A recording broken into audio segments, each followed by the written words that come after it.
Hola amigos, buenas noches, espero que estén muy bien. Bueno, hoy voy a hablar sobre el libro Trampa 22 de Joseph Heller. Este libro lo leí en diciembre y pensaba haber subido el video ahí en diciembre. Lo que pasa es que estuve yendo al dentista y no podía hablar muy bien. Y después cuando ya podía hablar mejor, justo fue Navidad, entonces dije, no creo que nadie quiera escucharme hablar de un libro de guerra en Navidad, así que lo dejé para más adelante.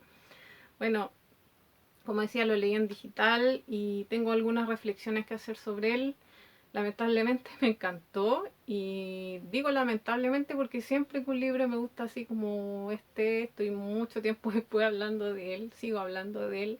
De hecho, la otra vez me pasó que me acordé, estaba pensando en él y vi la hora y eran las 22:22 y dije, wow, qué gracioso. Me pasaron muchas cosas con el libro que quisiera comentar acá. De hecho, quería hacer este video más como una especie de conversación entre amigos que como una reseña como tal. Em, la verdad quise leer el libro por una serie que vi que se llama Bronca o Beef en inglés. Y ahí hay un personaje que tiene tatuado el título del libro. Y dije, wow, qué debe tener de interesante el libro para que el personaje este se lo haya tatuado.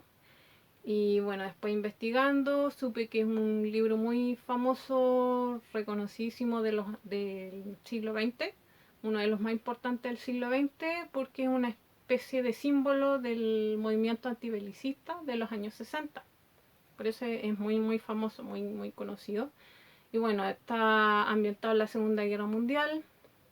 Trata sobre un grupo de soldados norteamericanos que están en una región de Italia y son asignados a distintas misiones mientras tratan de llevar una vida más o menos normal dentro de lo que puedan, seguir con su vida dentro de lo que pueden en el contexto en el que están en la guerra.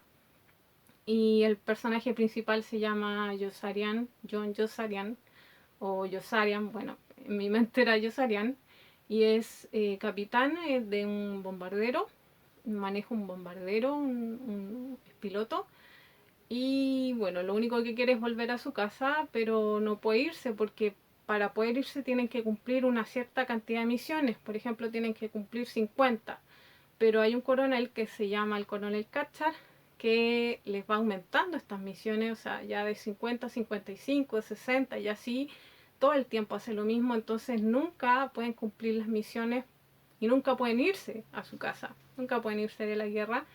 Y bueno, este coronel lo hace simplemente para adquirir notoriedad, para ascender en su carrera, como beneficio personal, algo para él destacar, pero Yossarian vive enojadísimo con esta situación y la forma de sobrellevarlo es haciéndose el enfermo o haciéndose el loco o quejándose y todo el mundo piensa que está loco, pero no es que esté loco, lo que pasa es que él no quiere que lo maten simplemente, como cualquier persona normal. Nadie querría estar en una guerra y de eso va precisamente la trampa 22, que es una situación en donde cualquier opción que tomes te deja o en un punto de estancamiento o no puedes avanzar o ocurre algo que te perjudica, o sea, no tienes opciones, estás como en jaque, por así decir. Y esta amiga estoy llamando. Y, y es una cosa horrible porque son reglas contradictorias. Es como decir perder antes de siquiera hacer una jugada.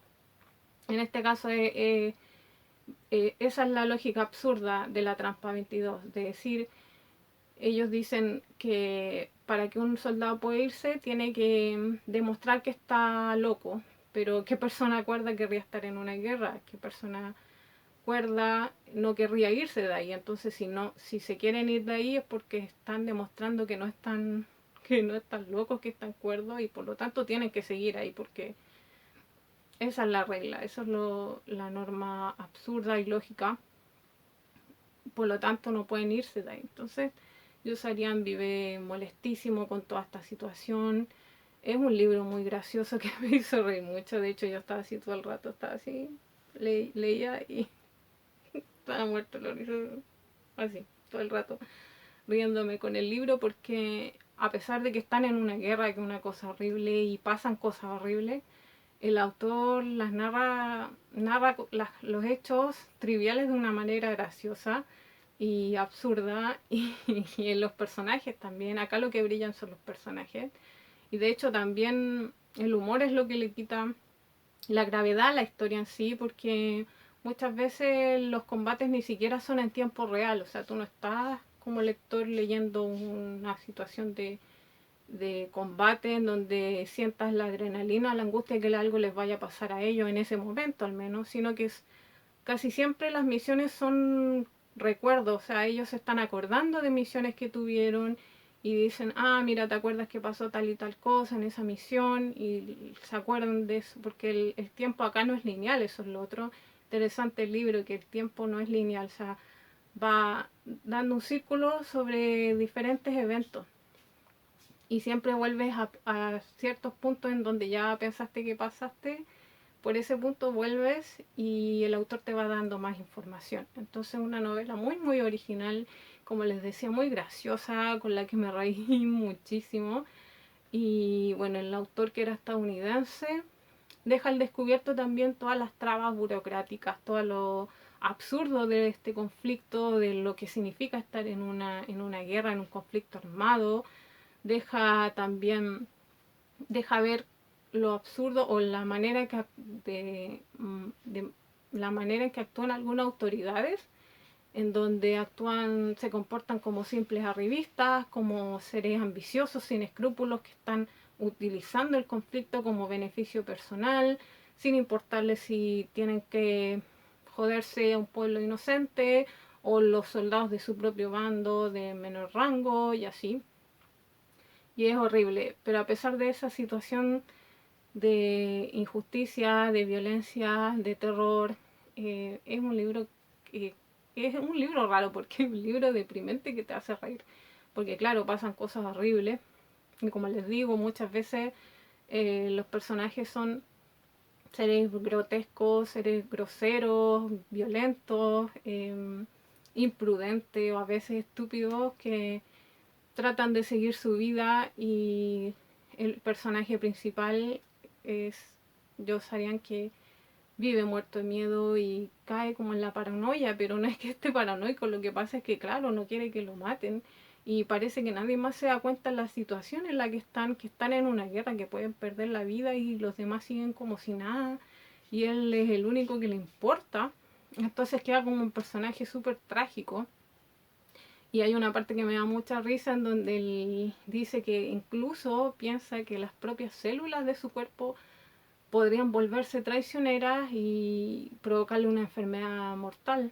Entonces es terrible. De hecho, yo leí el libro de noche y muchas veces estaba con sueño, pero volví a leer porque decía, no, tengo que saber lo que está haciendo Yossarian o lo que está pensando. Y hay una parte, porque anoté algunas cosas del libro acá, en donde hablan de esto, del miedo, del terror que él siente a que lo maten, y dice, Yossarian no conocía a nadie tan cobarde, está hablando él mismo. Era el mejor hombre del grupo para las acciones evasivas, pero no tenía idea de por qué. No existía ningún procedimiento concreto para las acciones evasivas. Lo único que se necesitaba era miedo, y Yossarian lo tenía de sobra. O sea, es terrible lo que tiene que pasar durante toda la novela. Incluso hay algo también que me llamó la atención, y es la forma en que está escrita, cómo el autor usa el lenguaje de una forma que cae en lo ilógico para reflejar también lo absurdo de toda la historia del conflicto en el que están, a través del lenguaje también, como por ejemplo hay partes donde describe algo como hermoso y feo, bueno y malo al mismo tiempo. Miren, acá tengo algunos ejemplos de eso. Italia es un país muy débil y muy pobre, y por eso somos tan fuertes. Aquel viejo diabólico, sórdido y rapaz, le recordaba a su padre, porque no se le parecía en nada. ¿Sabes? ¿Se fijan? Es siempre ocupar el lenguaje así, de esa forma. Acá también como escriben los personajes es muy gracioso. Miren, acá está hablando un personaje, de uno de los personajes de la novela. Dice, había vivido durante casi 20 años sin traumas, tensiones, odios ni neurosis. circunstancia que para Yossarian constituía prueba suficiente de lo loco que estaba. Acá, de otro personaje que se llama Milo. Todos, menos Yossarian, pensaba que era un imbécil. En primer lugar, por haberse ofrecido voluntario para el puesto de oficial de intendencia. Y en segundo lugar, por tomárselo tan en serio. Yossarian también pensaba que Milo era imbécil, pero al mismo tiempo sabía que era un genio. Y es muy gracioso cómo narra las cosas. Bueno, después ya hacia el final el libro se pone más denso, más oscuro, más trágico o más serio. Y Yossarian ya de por sí es un personaje trágico porque él es el único que parece darse cuenta en la situación en la que están. Y vive en un mundo lleno de violencia, de crímenes, se da cuenta de las cosas, se da cuenta de la maldad, de la locura que lo rodea constantemente y por eso se siente solo y aislado de todo esto, de, de todo lo que es la trampa 22, pero además de eso, de lo horrible que es estar en una guerra y que los demás parece no importarles. A los demás no les importa que están en una guerra, simplemente tratan de sacar provecho de eso o simplemente si mueren les va a dar lo mismo, pero a él no le da lo mismo. Entonces queda como una especie de antihéroe, un personaje trágico, así como del estilo de Holden, me recordó un poco, de este arquetipo de personaje que se pierde a sí mismo porque ha perdido la fe en el mundo que lo rodea. De hecho hay una parte donde también se menciona todo esto, en donde Yossarian está hablando con un psiquiatra de esto mismo.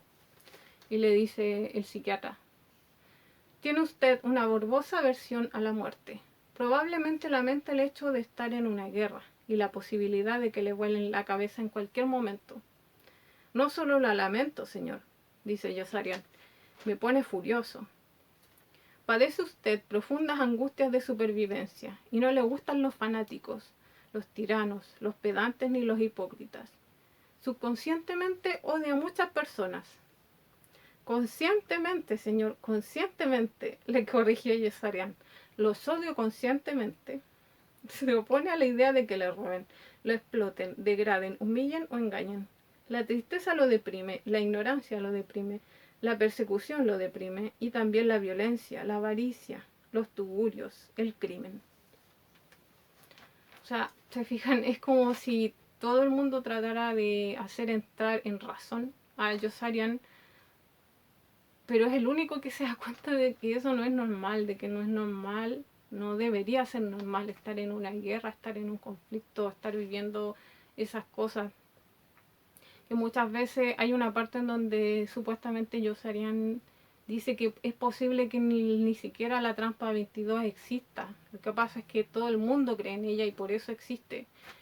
Y eso es aún peor porque no hay nada físico a lo que rebelarse, a lo que atacar, a lo que oponerse.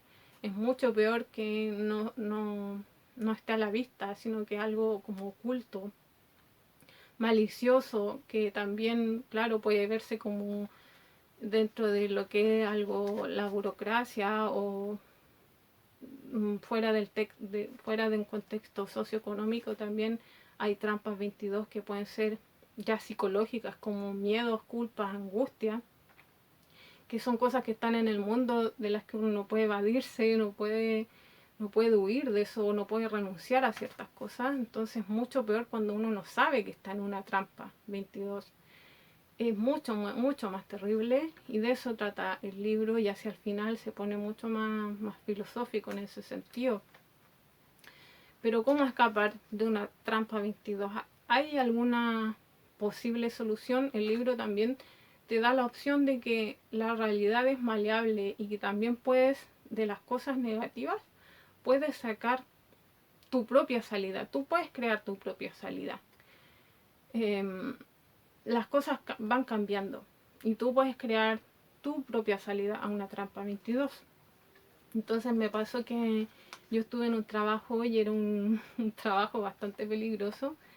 Muchas veces nosotros atendíamos clientes y muchas veces llegaban delincuentes a atacar, llegaban armados Y muchas veces me sentí como yo Sarian en el sentido de vivir con miedo, vivir pensando que me podían hacer algo y de hecho pasaron cosas. También una vez llegaron estos delincuentes a tirar huevos y fue una cosa bastante estúpida, o sea, qué ridiculez llegar a atacar de esa manera, pero lo hacían, no les importaba. Y siento que a nadie le importaba si alguien atacaba, nos atacaba o nos hacía algo, a nadie le iba a importar, era como lo normal. Por eso me acordaba tanto de ellos Sarian, porque yo decía, esto no debería ser normal, y todo el mundo decía, no, si es normal, en todos lados pasa esto, y así lo normalizaban tanto, y me decía, no debería, yo no debería tener que ir a trabajo con miedo de que me maten. Y vivía con miedo, y mi manera de enfrentar eso, a lo que voy también con este video, con las reflexiones, era usando el humor dentro de lo que podía, porque claro, uno estando en una trampa 22 está con angustia.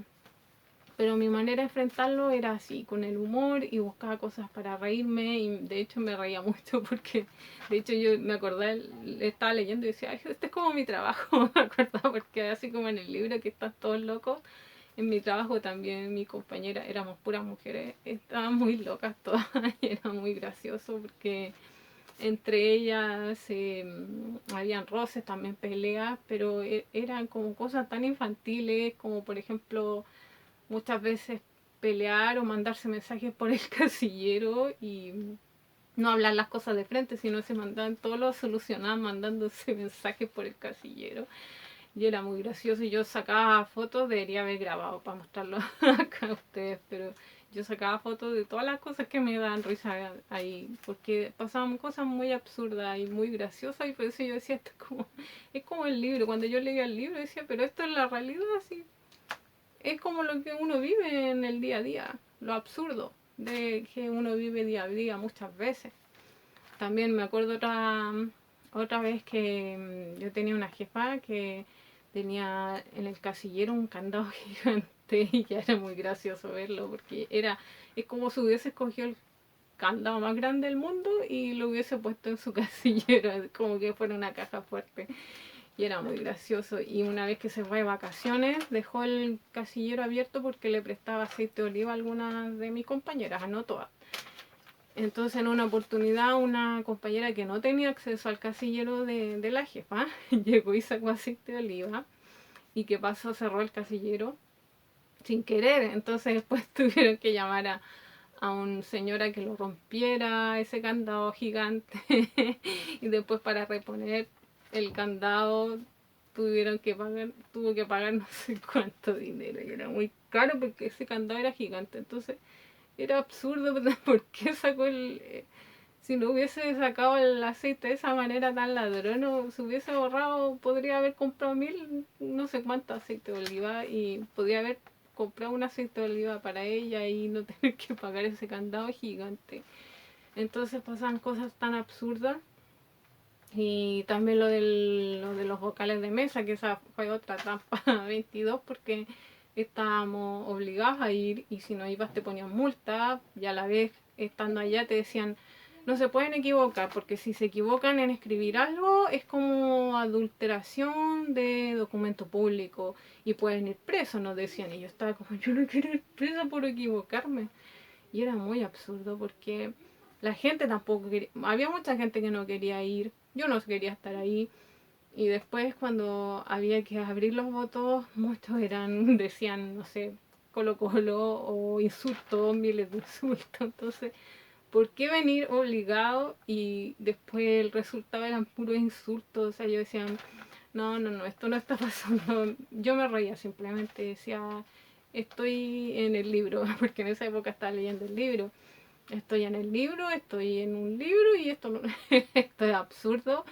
Y simplemente me reía porque todo era tan absurdo, tan absurdo. Bueno, ya después cuando me fui del trabajo que les digo yo, que era muy, muy peligroso, me fui por eso, pasó algo bastante curioso, y es que mi jefa, bueno, yo como vivía con miedo ahí, el último mes me acuerdo que yo soy amante de los perfumes y usaba un perfume que se llama La vida es bella. como para recordarme, ¿no? De que la vida puede ser bella a pesar de estar en una guerra, porque al final quizás no estamos en una guerra como tal, oficial, pero sí muchas veces uno sale a la calle y parece una guerra, por cómo se tratan las personas, por la violencia, por los crímenes y todo eso. Es como estar en una guerra. Entonces yo decía, no quiero que esto me afecte y como les decía, usaba el humor y me trataba de reír de lo que más podía. Y usaba ese perfume, La vida es bella, para recordarme, como era algo psicológico en el fondo. Y el último día me acuerdo que se me acerca mi jefa y me regala una muestra de un perfumito que era La vida es bella. Entonces yo dije, la vida es rara, en realidad es muy rara, porque yo usaba ese perfume como para recordarme a mí de que no me de que evitara sentirme mal o sentirme con miedo, por eso lo usaba. Entonces, claro, ella me dijo, ojalá que te guste, a pesar de que yo ese perfume me lo sé al revés y al derecho, pero era el significado de eso, de ese obsequio, lo que para mí fue mucho más importante, que era como recalcándome de que sí, de que la vida es bella a pesar de todo y que yo tengo que saber encontrar eso en lo que me rodea. Entonces esa fue mi manera de enfrentar ese miedo, ese terror que yo tenía de ir a ese trabajo. Y fue de esa manera. Bueno, estas son mis reflexiones sobre el libro. Quizás me alargué un poco, no debería haber contado tantas cosas. Pero quería mencionar estas cosas como que es lo que me pasó a mí y las cosas en las que me hizo pensar y reflexionar el libro. Bueno, también en diciembre leí Momo. Lo leí porque en un video mucha gente lo recomendó de que sí lo leyera y la verdad me encantó. También lo leí como la época navideña y le voy a hacer una reseña. El próximo video va a ser reseña de Momo. Así que para que estén atentos. Bueno, yo creo que hasta acá el video. Muchas gracias por ver, gracias por su tiempo en escucharme. Es algo que aprecio mucho, lo valoro un montón, de verdad. Y ya saben que los quiero mucho y que espero que nos veamos algún día o en otro video. Gracias por acompañarme. Chao, que estén muy bien.